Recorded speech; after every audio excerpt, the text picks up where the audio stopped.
Bem-vindos ao Grupo Marcos. Estamos no programa Nova Geração 204, O Sonho dos Profetas, Preparação Emocional.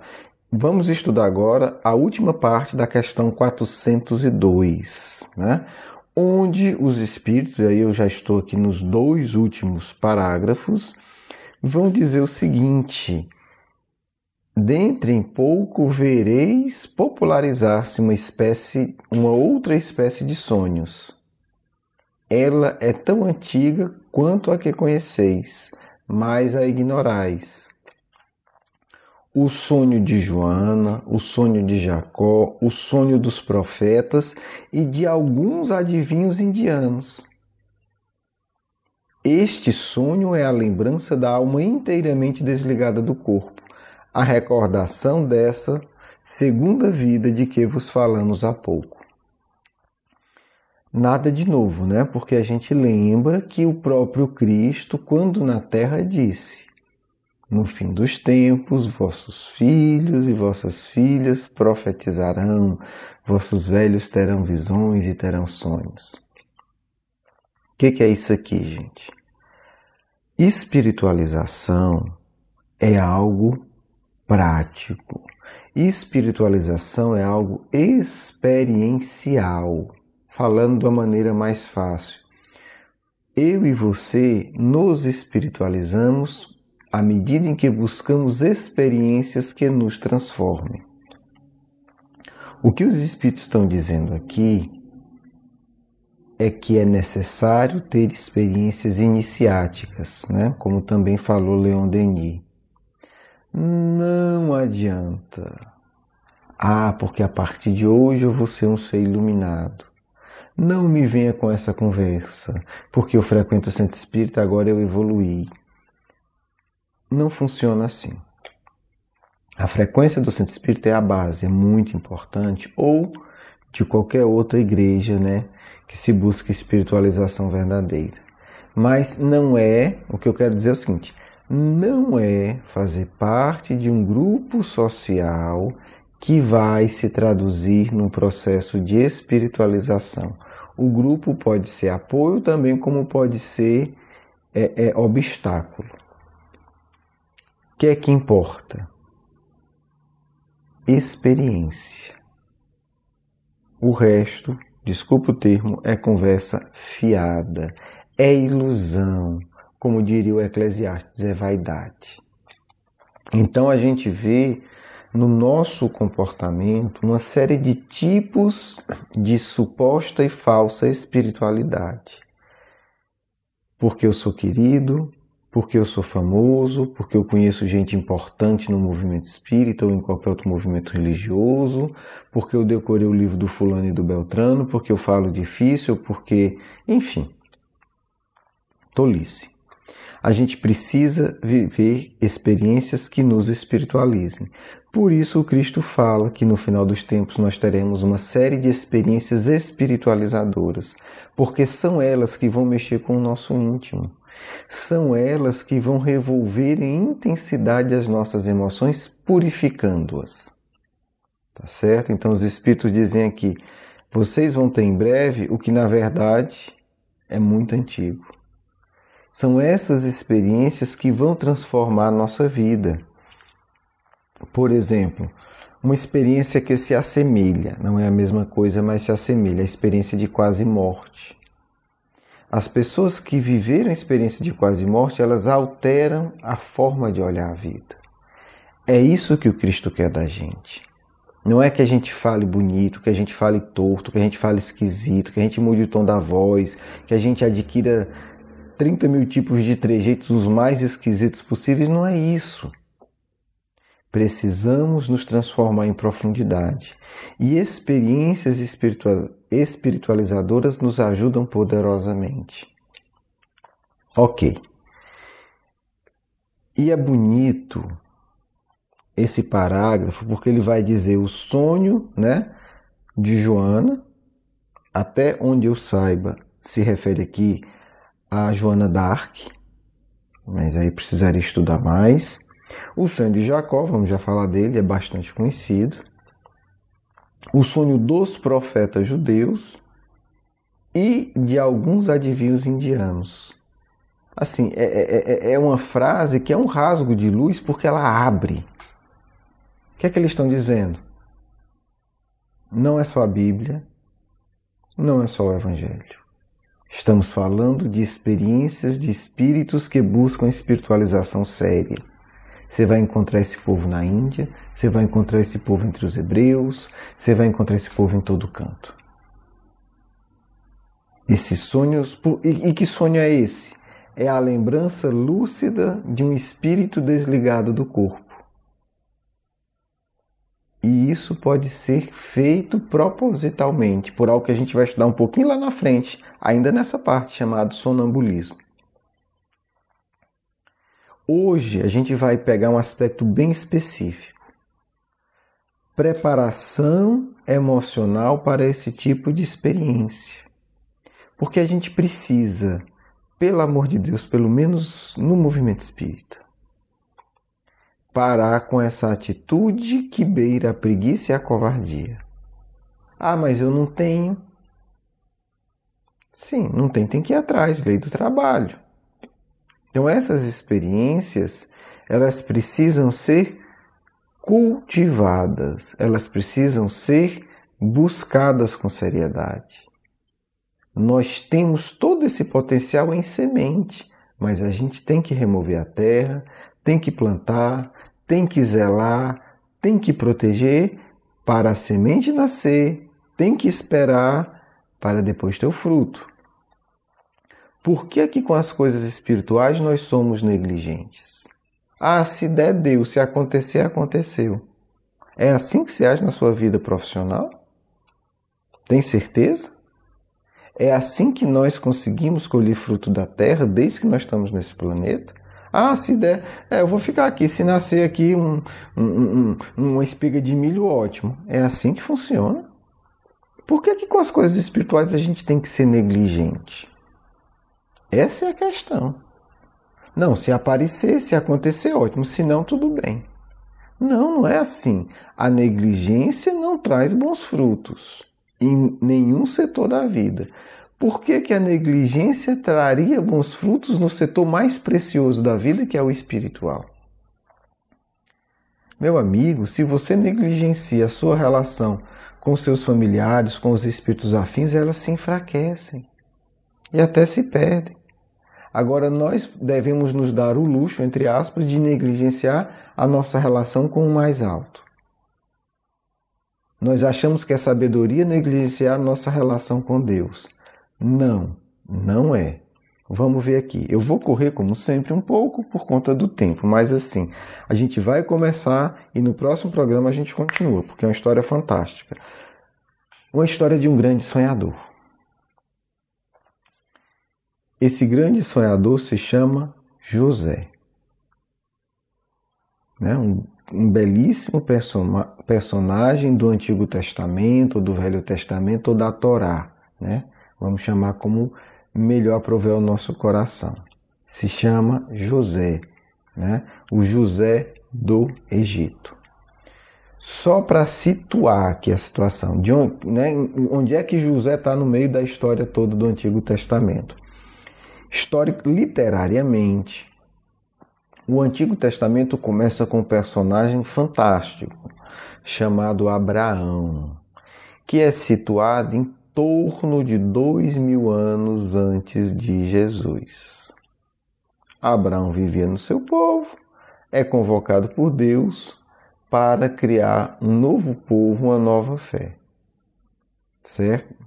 Em outro momento a gente pode falar disso com calma. Então Abraão tem 2 filhos, Ismael e Isaque. Na tradição, como era muito comum na época, normalmente um filho, muitas vezes, assim, se tudo correr como previsto, o mais velho, ele continua a tradição. Então você tem Abraão, que tem Ismael e Isaque, 2 filhos muito interessantes. Ismael, pelo que tudo indica, é o nosso guia espiritual do Brasil. Provavelmente é esse Ismael aqui que nós estamos falando. E ele tem uma história muito bonita. Muito bonita. que tem a ver com sonhos, que tem a ver com preparação emocional. Ismael é o primeiro filho de Abraão, só que é filho com uma escrava. Eu não vou esticar muito a história. A mulher de Abraão acha que não tem mais condição de ter filho, então diz, não, você vai ter relação sexual com a escrava para que você tenha descendência. Então, por conta disso, ele tem uma relação sexual com a escrava, ela engravida, e dessa relação vai nascer Ismael. Só que depois disso, a esposa de Abraão engravida e tem Isaac. E tem um episódio muito bonito, trágico e bonito, né? Muito triste, mas também bonito. Que a esposa de Abraão, com ciúme, fala que Abraão tem que expulsar aquela escrava com Ismael. Abraão expulsa. E essa mulher sai no deserto. Olha que situação. Olha a situação do nosso guia espiritual. E aí, Deus aparece para Abraão e disse, não, vá socorrê-lo. E ele vai lá e a resgata de novo. Não é à toa que Ismael é o guia espiritual do Brasil. Porque Ismael, desde essa época, aprendeu a ser um marginal. Ismael sabe o que é a dor de ser marginalizado, de ser colocado de lado. Porque até então ele era o único filho, herdeiro de tudo e o filho amado. De repente, vem o Isaac, Ismael é colocado, é expulso, depois é acolhido, mas é o filho marginal, o filho colocado de lado. Somos nós, né, gente? Nós que fazemos a pátria do Evangelho somos espíritos marginalizados, não como Ismael, marginalizados pelos nossos erros. Mas Ismael sabe o que é a dor de estar à margem. O fato é que Isaac é que continua, por isso a gente diz, o Deus de Abraão, de Isaac. Isaac teve 2 filhos. Quem? Esaú e Jacó. Esaú era o herdeiro. Mas aí depois Jacó que se tornou, numa longa história, complicada, mas resumidamente, Jacó passou a perna no Esaú. Fica parado aqui, senão a gente não termina.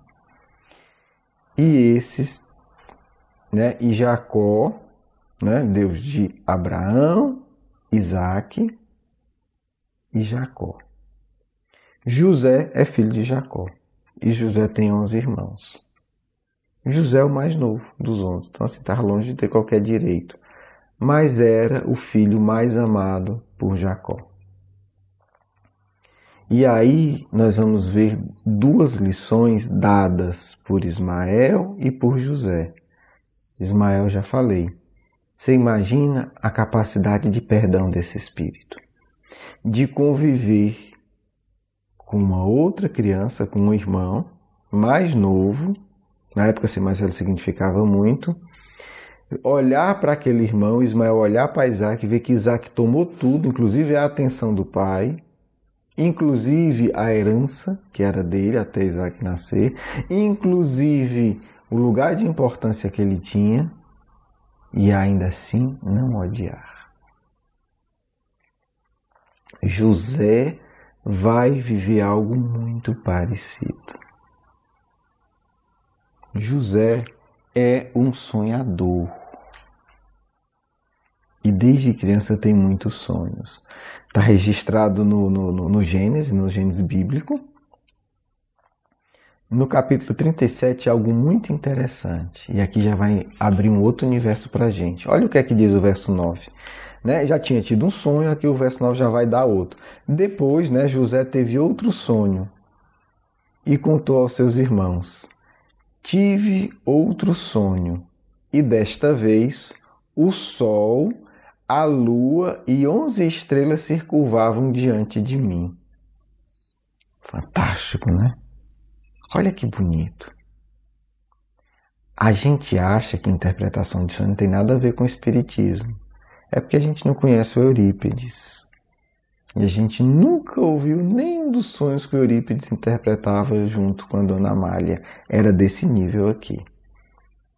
Sonhava com magos, com estrelas, e os dois iam conversar para entender o sonho. Então, que sonho é esse do José? E é interessante que o Jacó interpreta com a maior naturalidade, né? Então, José sonhou que vinha o sol, a lua e 11 estrelas e se curvavam diante dele. Olha como a gente tem que ter a mente aberta. Aí já no versículo seguinte, no 10, olha a reação do pai e dos irmãos. Quando o contou ao pai e aos irmãos, o pai o repreendeu por conta do sonho. Vocês já entenderam o sonho, né? Obviamente, tá claro, né? Ora, sonhou com o sol, com a lua e com as estrelas circunvando diante dele. E o pai disse: que sonho foi esse que você teve?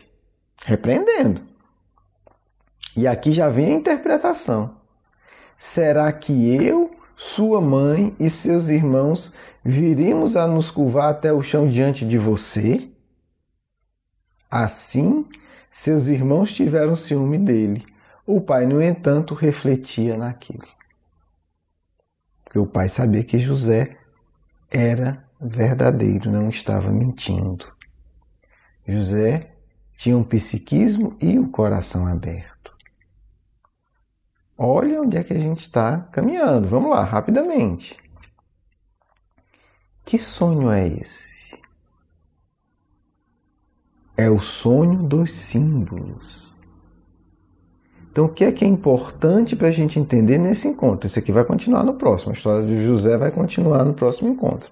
Mas é muito importante que a gente entenda isso. O espírito sai do corpo e vê coisas. Às vezes, são tão complexas, são tantas informações, que não dá para trazer no sentido literal, não dá para chegar e contar tudo.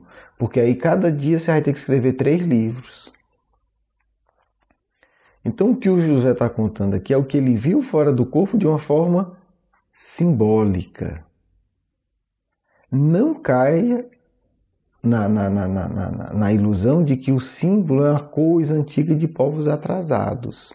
Não esqueça que nosso Senhor Jesus Cristo optou em falar também por símbolos. O símbolo não é uma linguagem primitiva, o símbolo é uma linguagem poderosa e riquíssima. Então Jesus também vai falar por símbolo.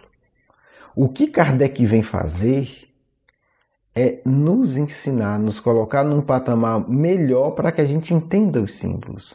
Kardec não é inimigo dos símbolos.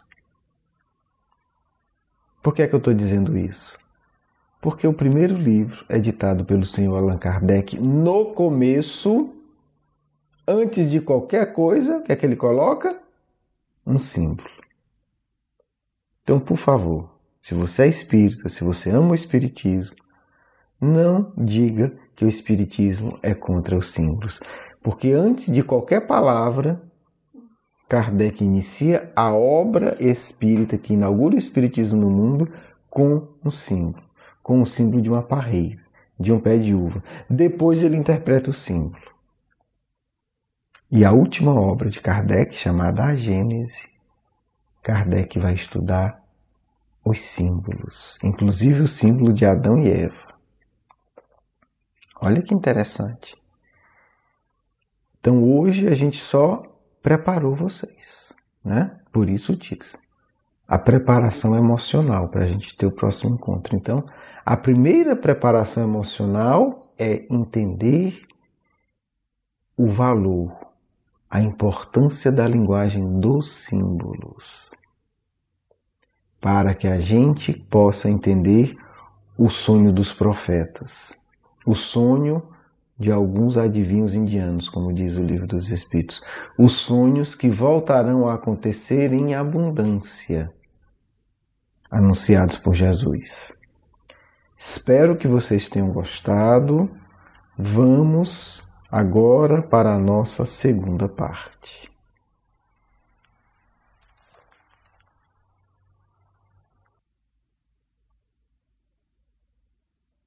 Que o Cristo nos inspire nesse instante em que buscamos compreender verdades tão simples e tão profundas, tão importantes na fase atual em que se vive.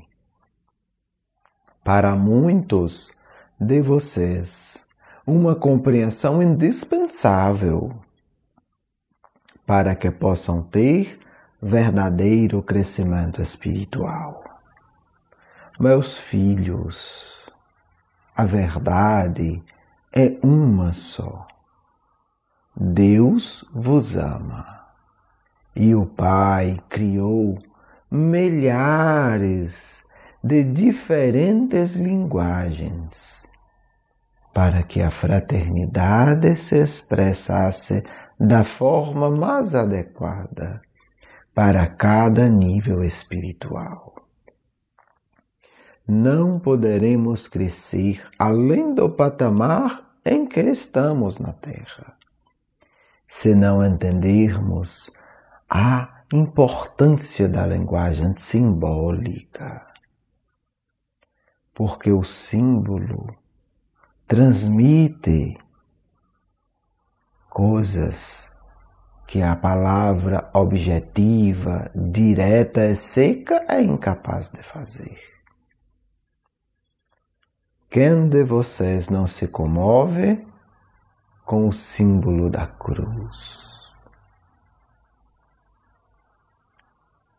Quem de vocês não se alegra com o símbolo que é uma flor?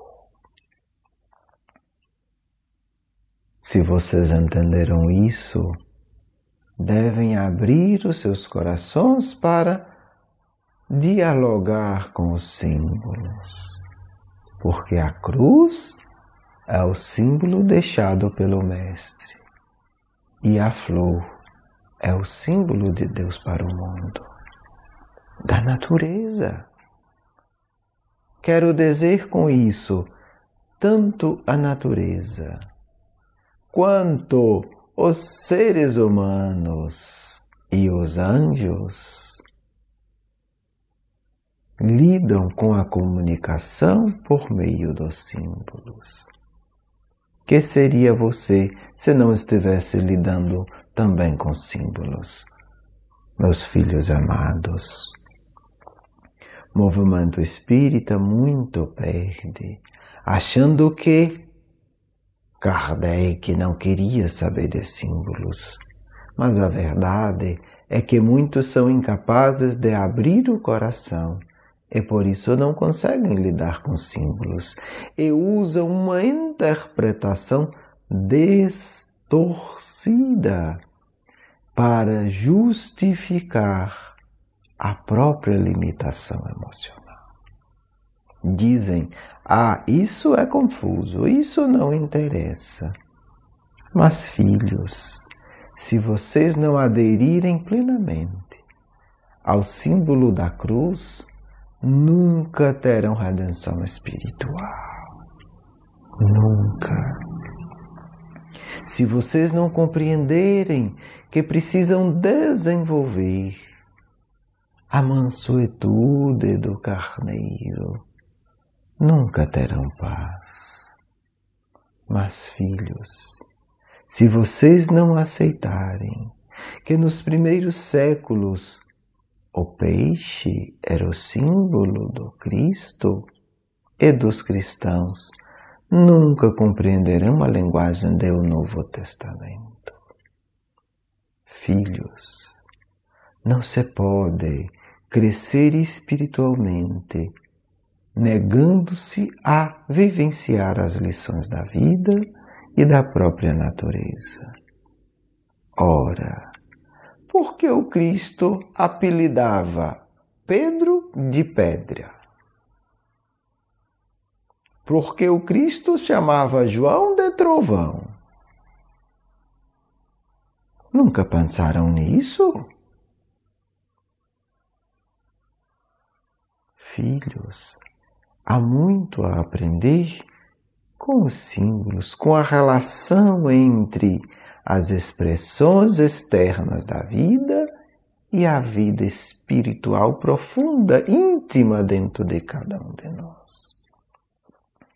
Não é possível sair da prisão mental que vocês construíram achando que era proteção, sem buscar os recursos fundamentais da linguagem simbólica.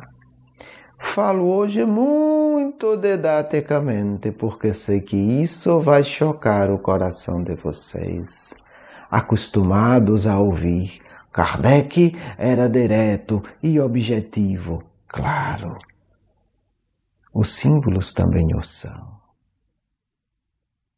Quando o Espírito de verdade ensina, venho em nome de meu Pai, que ergue as ondas e faz germinar a semente. Filhos, que símbolo maravilhoso!